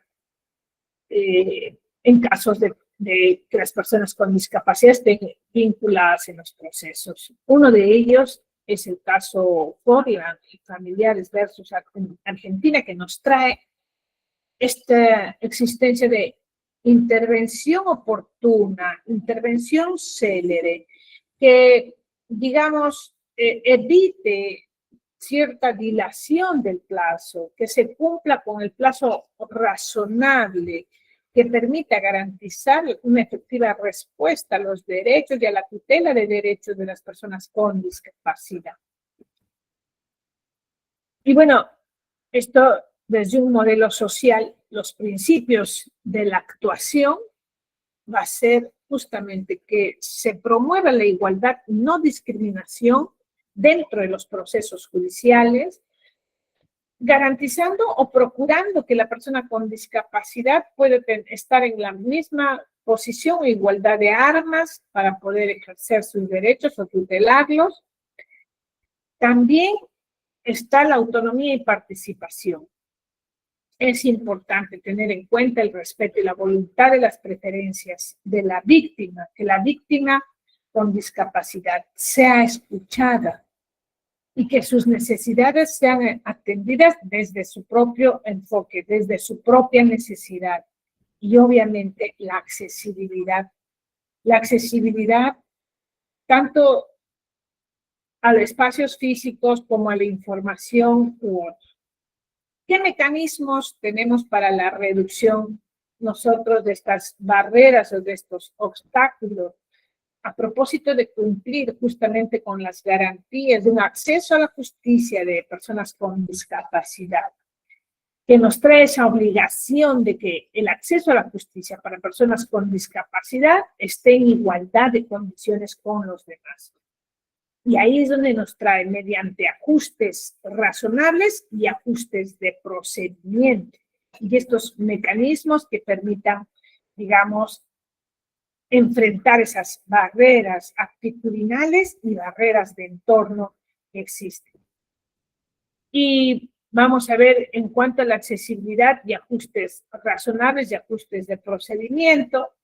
Los ajustes razonables, como yo ya les decía, son aquellas adaptaciones que se pueden hacer a los espacios físicos, pueden ser modificaciones o adaptaciones necesarias, adecuadas, siempre y cuando no impliquen una carga desproporcionada. Es decir, si yo tengo solamente una entrada de acceso, no voy a sacrificar la única entrada de acceso para convertirla, por ejemplo, en una entrada con rampa, ¿no? Limitando de manera desproporcionada el ingreso de la mayoría de personas. Sino, toda implementación y adaptación debe ser, digamos, proporcional.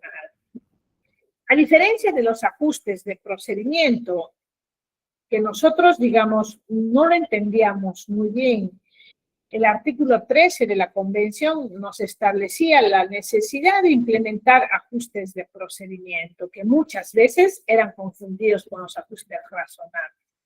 Pero ¿dónde encontramos la diferencia entre ajustes razonables y ajustes de procedimiento? Justamente en la observación general 6 que hace el Comité de los Derechos de las Personas con Discapacidad. Porque entiende que había la necesidad de aclararlo ante la confusión del uso quizás no adecuado de ambos.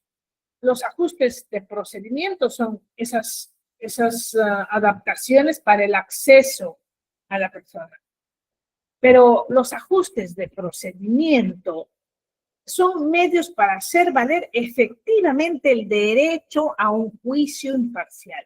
Los ajustes de procedimiento, entonces, son ajustes específicos a procesos judiciales en los que se vean vinculadas personas con discapacidad. A diferencia de los ajustes razonables que están de manera general como una obligación en toda la administración, digamos, pública. Mientras que los ajustes de procedimiento competen justamente a la administración de justicia. ¿Para qué? Para poder, digamos, hacer que el procedimiento regule esas desigualdades o esas asimetrías generadas por estos indicadores de vulnerabilidad, identificando la necesidad que tiene la persona con discapacidad.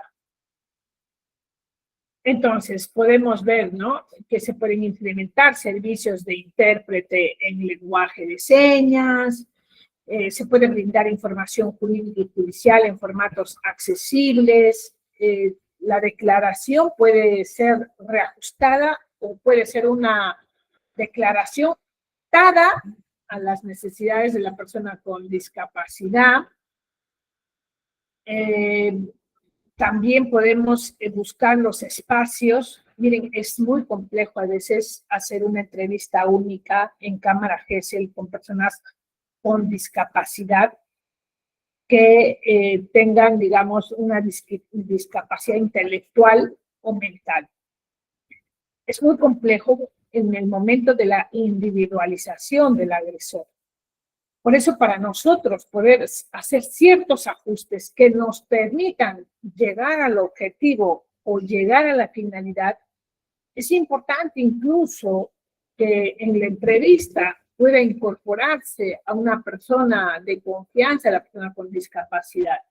No decimos para que sea quien asuma la declaración, sino que nos ayude en la comprensión y en la individualización, ¿no es cierto?, que va a realizar la persona con discapacidad. Si desde ya un niño o niña que probablemente no tenga limitación alguna, se le es muy complejo y muy, digamos, perjuicioso y muy dramático pasar por una entrevista única en Cámara GESEL, por más garantías que nosotros pudiéramos implementar para hacerlo accesible y adecuado, vamos a ver que siempre van a haber obstáculos, situaciones que superar, y que va a ser mucho más si la persona, la víctima que se va a entrevistar es una persona con discapacidad. Por ello es importante los ajustes de procedimientos.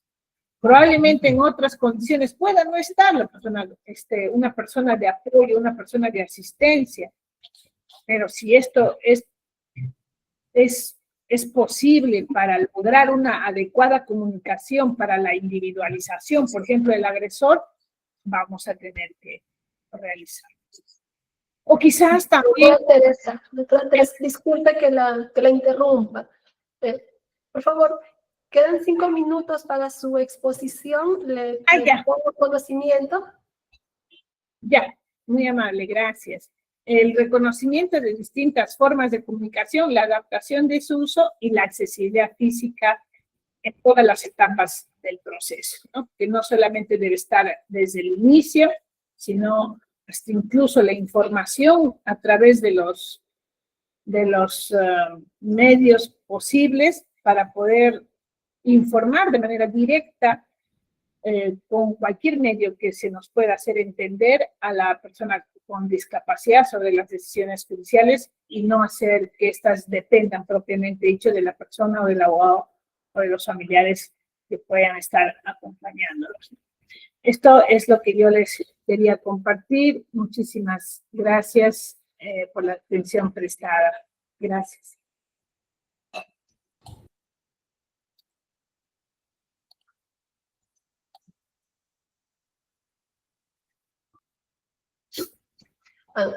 Gracias a usted, doctora Teresa. Reafirmo mi agradecimiento a la doctora Sandra Arias Hoyos y a la doctora Teresa Cárdenas Puente por la valiosa información brindada, por sus exposiciones sustentadas en sus amplias y respectivas experiencias jurídicas en los ámbitos colombiano y peruano.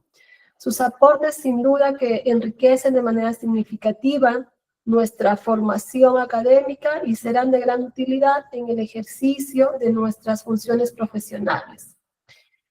En relación con la participación de la doctora Sandra Arias Hoyo, deseo destacar lo siguiente, que resultó especialmente reveladora la frase con la que inició su exposición, la frase que dice, para transformar los frutos hay que intervenir las raíces.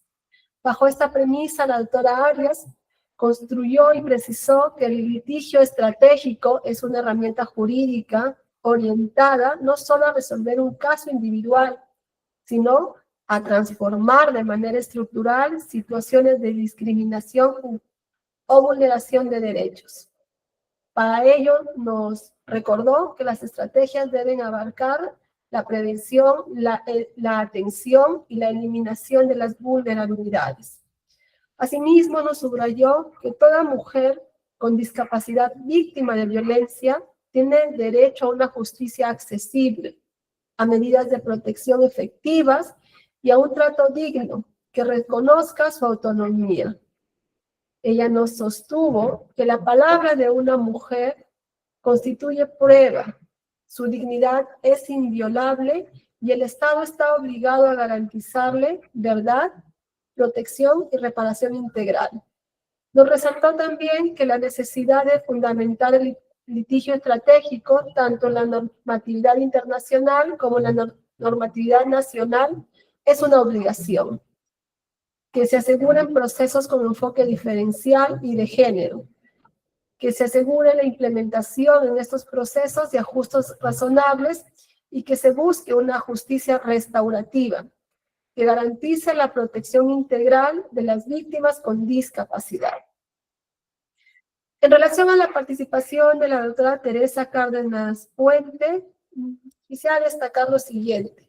La doctora también inició con una frase verdaderamente impactante. Precisó, la diversidad es una característica inherente a todas las personas. Desarrolló bajo esta frase las premisas de que la persona con discapacidad enfrenta una discriminación estructural e histórica que genera tratos diferenciados sin justificación y que viene reproduciendo relaciones asimétricas agravadas por estereotipos de género. Nos recordó que los tratados internacionales sobre grupos en situación de vulnerabilidad comparten un eje central, que es eliminar la discriminación. En consecuencia, el acceso a la justicia debe fortalecerse mediante una protección reforzada, que se expresa, por ejemplo, en eliminar barreras actitudinales y del entorno, proveer ajustes procesales, incluyendo asistencia legal, intérpretes y apoyo psicológico, que se garantice una participación plena de los sujetos o personas con discapacidad, reconociéndolas como sujetos de derechos en todo el proceso judicial, que se impulse una igualdad inclusiva, como medidas especiales de protección y acciones afirmativas a cargo del Estado. Culminó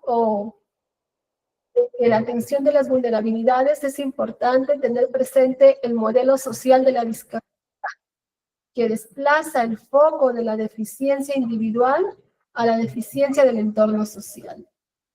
Espero haber captado las ideas principales de nuestras dos excelentes ponentes, que de seguro que existen muchas ideas que no han quedado en el tintero, pero que las personas que están escuchando la exposición seguro que sí las han captado con mayor trascendencia. De eso estoy segura por la claridad de las exposiciones que han tenido las doctoras que hoy nos acompañan. En este momento vamos a iniciar la ronda de preguntas, por lo tanto invito a todos los participantes a colocar sus preguntas en el chat de la sesión para compartirlas con las expositoras. Pido a la doctora Sandra Arias Hoyos que por favor, si pueda prender su cámara. Gracias, doctora Sandra. Ya la tengo prendida, doctora Magali. Muy amable, doctora, gracias. Doctora Magali, yo vi una preguntita cuando yo intervine que hablaba sobre cuál, si la leo bien, creo que sobre las medidas de atención, cuál era la efectividad y si se hacía de manera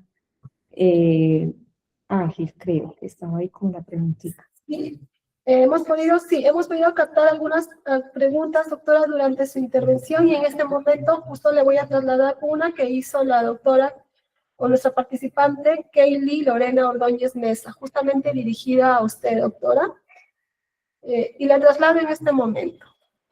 Nos dice, mi pregunta es, ¿en cuánto tiempo emiten las medidas de protección en Colombia y si cuentan con fichas de valoración de riesgos? Excelente pregunta, muchas gracias, doctora. Efectivamente, desde la experiencia que nosotros tenemos en Colombia, hay que diferenciar medidas de protección y medidas de atención. Entonces, las medidas de protección normalmente las da la Fiscalía, la Comisaría de Familia. Cuando acuden a comisaría de familia por hechos ocurridos por violencia intrafamiliar, las medidas de protección son inmediatas, es decir, la mujer presenta la denuncia y ese mismo día sale con las medidas de protección. Esas medidas de protección a veces son necesarias ajustarlas de acuerdo a las necesidades cuando es una mujer con discapacidad para poder identificar cuál es el tipo o la condición o la situación de vulnerabilidad para poder solicitar medidas complementarias. Frente al proceso penal, ahí es donde se generan algunas dificultades porque digamos que el juez de control de garantías, cuando uno solicita la medida de protección, pues hace que sea necesario indagar un poco más frente a la argumentación jurídica de que sí se tiene la capacidad de tomar decisiones porque dice que la competencia está en comisaría de familia. Sin embargo, la medida de protección en fiscalía, pues la da la fiscalía, pero en temas, por ejemplo, como cuando hay un riesgo frente a su vida. Pero cuando hay otras medidas, ahí es donde yo les hice como alusión a esas herramientas para el juez o la jueza, cuando dice que el juez tiene la facultad y el deber de adoptar medidas eficaces y órdenes complejas de restablecimiento de derechos para las víctimas que garantizan igualdad material de la violencia de género. Entonces, ahí es donde hacemos nuestras defensas. No es, digamos, fácil, pero estamos transitando frente a ello para que sean de manera oportuna. Y el tema de valoración de riesgo, sí, también lo hacemos, lo hace medicina legal, pero también lo hacen las psicólogas forenses, desde el mecanismo de defensa técnica a la cual yo hago parte, precisamente como a veces colapsa la justicia, tenemos mi psicóloga forense que hace valoración del riesgo y lo hace a través de unos protocolos que están estandarizados para poderlo llevar como prueba y poder solicitar cualquier otra medida de protección o medida de atención de acuerdo a la misma necesidad que tenga la mujer, pero son de manera inmediata. Gracias, doctora. Gracias por su respuesta. También hay otra pregunta que está dirigida para la doctora Teresa Cárdenas. Doctora, una de nuestras participantes le pregunta, ¿cuál es la diferencia entre ajustes razonables y ajustes de procedimiento?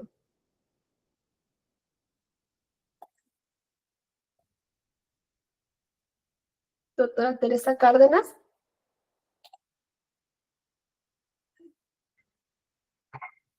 Parece que la doctora se desconectó. A ver, doctora Teresa, ¿la tenemos todavía en la conexión? Bueno, pasaremos en todo caso con la pregunta que también se le ha formulado a la doctora Sandra.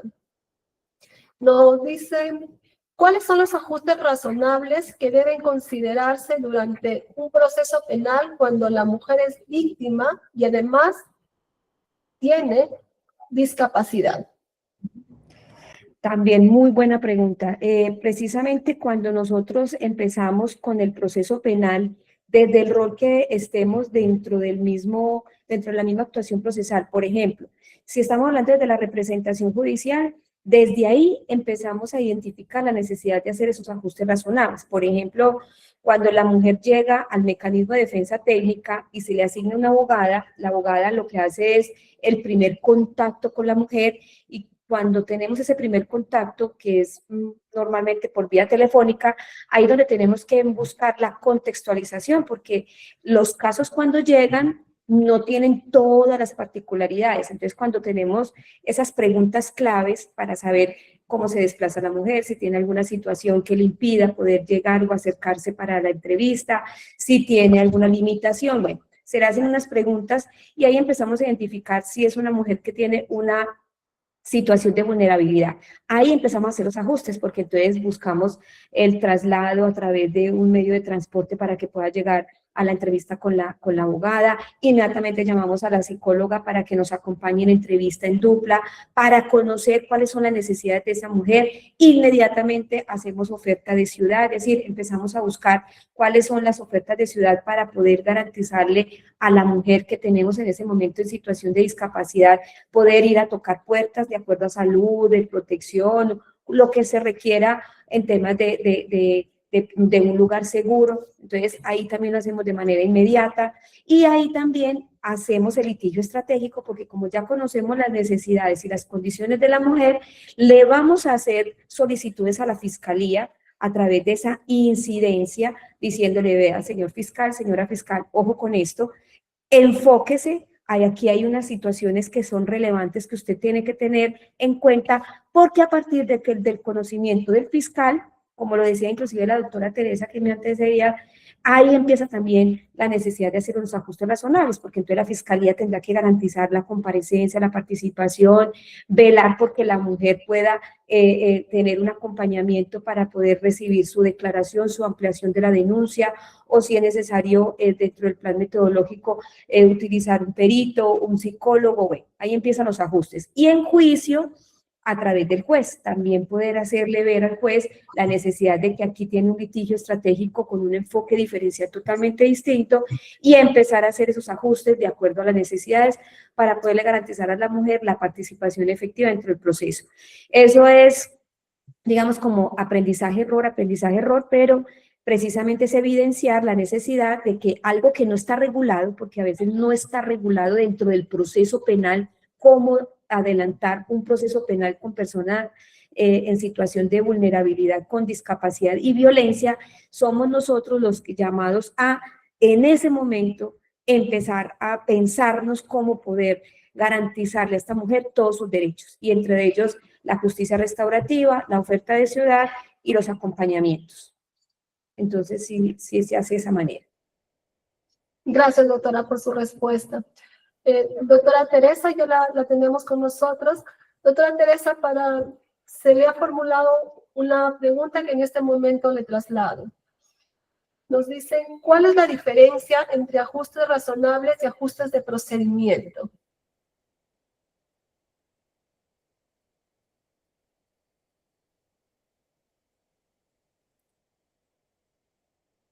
¿Su audio, doctora?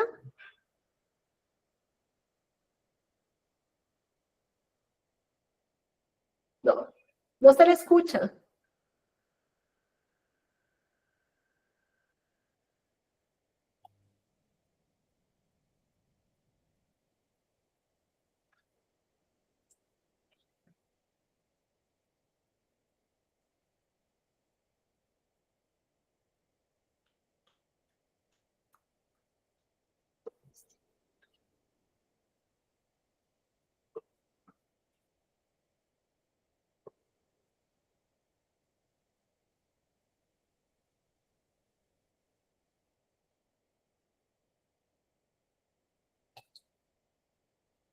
No, no se la llega a escuchar, doctora. Parece que tiene el audio apagado.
Doctora Sandra, por favor, mientras que se solucionan los problemas de audio de la doctora Teresa, ¿le puedo trasladar la siguiente pregunta que se le ha formulado?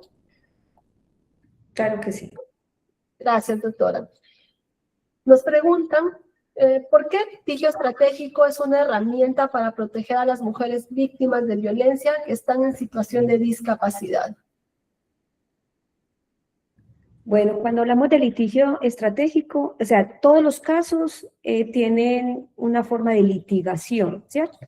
Pero cuando nosotros empezamos a diferenciar que cada caso requiere unas particularidades, empezamos a utilizar el litigio estratégico. El litigio estratégico es generar un litigio de alto impacto, impactar digamos, en este caso, al órgano, digamos, judicial, que aquí todas las miradas están centradas en esa persona porque precisamente tiene unas características. Entonces, por ejemplo, en el caso de las violencias basadas en género, en el proceso penal, que es donde yo obviamente me muevo jurídicamente hablando, encontramos que esa mujer, independientemente de que sea víctima o que sea la acusada o que sea una testigo o que sea una funcionaria o cualquier persona que esté dentro del proceso, cuando es mujer empezamos entonces a centrarnos en ese litigio estratégico. Yo le hablo inclusive de litigio estratégico y el enfoque de género como cuando uno tiene una habitación oscura y uno quiere alumbrar algo porque le parece importante resaltar. Eso es coger la luz y prenderla, que en este caso sería la mujer, más la violencia de la cual está siendo víctima, más la situación de vulnerabilidad por su condición de discapacidad. Entonces, el litigio estratégico es precisamente la herramienta jurídica que me permite llevar a cabo una estrategia jurídica, pero de acuerdo al caso concreto y las particularidades para poder impactar dentro del proceso penal. Gracias, doctora. Muy clara su respuesta. Doctora Teresa, tenemos una pregunta para usted que es la siguiente. Nos preguntan, ¿cuál es la diferencia entre ajustes razonables y ajustes de procedimiento?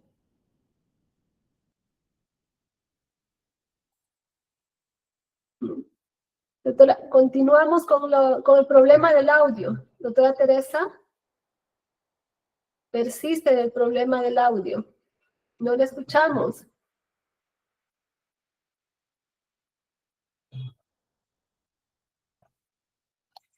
No, no la podemos escuchar, doctora, persiste el problema del audio.